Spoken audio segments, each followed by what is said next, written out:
Gunung Ciremai di Kabupaten Kuningan merupakan gunung tertinggi di Jawa Barat, meliputi 3 wilayah kabupaten, yaitu Kabupaten Kuningan, Cirebon, dan Majalengka. Selain memiliki pesona alam yang indah, Gunung Ciremai pun banyak memiliki cerita-cerita misteri. Salah satunya yaitu legenda Nini Pelet.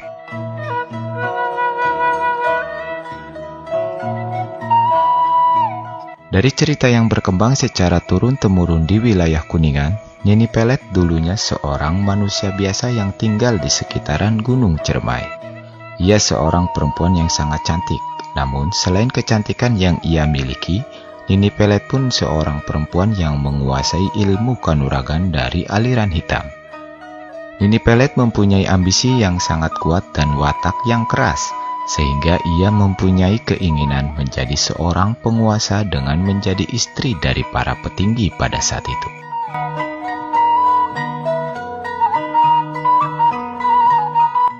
Nini Pelet menjadikan Gunung Ciremai sebagai tempat petapaan atau singgasana. Ia mendapatkan banyak ilmu kanuragan dan ilmu pelet dari sesosok makhluk halus yang berada di sana. Berjalannya waktu, Nini Pelet pun semakin hari semakin menua. Kecantikan yang selama ini dia bangga-banggakan perlahan mulai memudar. Karena ambisinya yang tidak ingin menjadi tua alias tetap awet muda, ia mencari cara untuk mewujudkan keinginannya itu.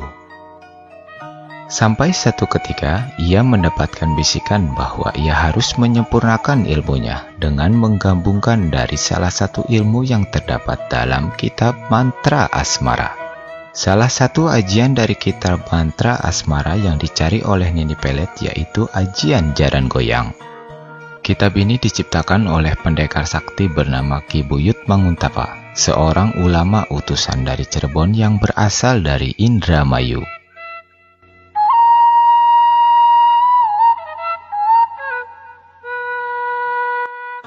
Dengan ilmu dan siasat Nini Pelet, akhirnya ia berhasil mendapatkan kitab mantra asmara dari tangan Ki Buyutapa.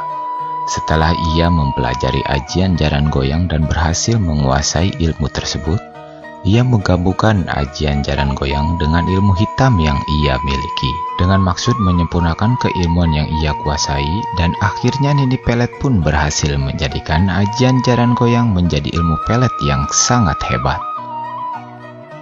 Ketika itu Nini Pelet sudah terlihat sangat tua, usianya sudah lebih dari 100 tahun.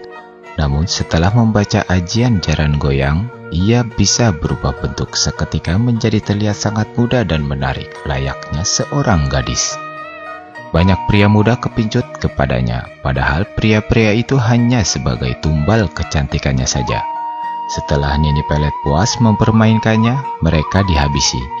Nyawa para pria itu hanya sebagai tumbal atau sarana untuk membuat dirinya tetap awet muda. Mengetahui kitab mantra asmara ciptaannya direbut dan disalahgunakan oleh Nini Pelet, Ki Buyut Manguntapa lalu mengutus salah seorang muridnya yang bernama Restu Singgi untuk merebut kembali kitab pusaka itu dari tangan Nini Pelet.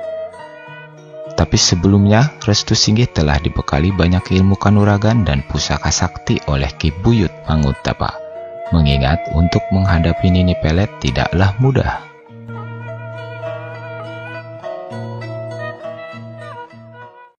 Singkat cerita, berangkatlah Restu Singgi ke Gunung Ciremai untuk menghadapi Nini Pelet. Namun, sebelum mencapai puncak, Restu Singgi sudah dihadang oleh seekor macan kumbang jejadian peliharaan Nini Pelet. Terjadilah pertarungan di antara keduanya. Restu Singgi pun berhasil menaklukkan macan kumbang tersebut. Lalu ia meneruskan perjalanannya menuju puncak Gunung Ciremai. Sesampainya di puncak, bertemulah ia dengan Nini Pelet. Nini Pelet yang sebelumnya sudah mengetahui kedatangan murid dari Ki Buyut Manguntapa itu, ia sudah bersiap-siap. Nini Pelet pun mengeluarkan ajian jaran goyang andalannya, dengan maksud untuk menggoda Restu Singgi agar takluk kepadanya. Namun, ketika Restu Singgi hampir terpengaruh dengan ajian tersebut, datanglah bantuan dari Ki Buyut Manguntapa dan Mbah Kuwu Sangkan dari jarak jauh melalui gaib. Seketika ia pun tersadar. Lalu terjadilah pertarungan di antara keduanya.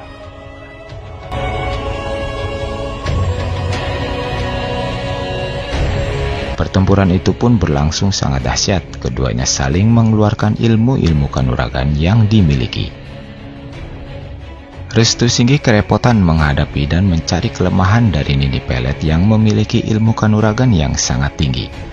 Ia pun mulai terpojok. Restu Singgih mendapatkan bisikan dari Ki Buyut Manguntapa dan Mbah Kusangkan tentang kelemahan yang dimiliki Nini Pelet. Cabutlah tusuk konde yang menempel di rambutnya. Kelemahan dari Nini Pelet yaitu tusuk konde yang menempel di rambutnya. Seketika Restu Singgih pun langsung menyabut tusuk konde Nini Pelet. Dan Nini Pelet pun meronta kesakitan dan tak berdaya. Ia pun kalah di tangan Restu Singgih dan akhirnya kitab mantra asmara pun berhasil direbut kembali.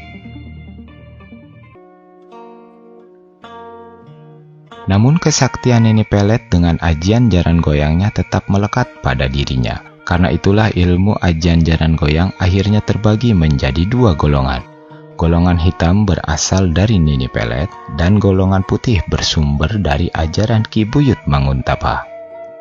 Setelah kekalahan itu, Nini Pelet memilih untuk tetap berada di Gunung Cermai. Ia bersemayam dan menjadi salah satu penunggu kawasan Gunung Cermai. Cerita Nini Pelet ini merupakan cerita masyarakat yang tersebar di wilayah Kuningan khususnya. Untuk kebenarannya perlu dikaji lebih mendalam.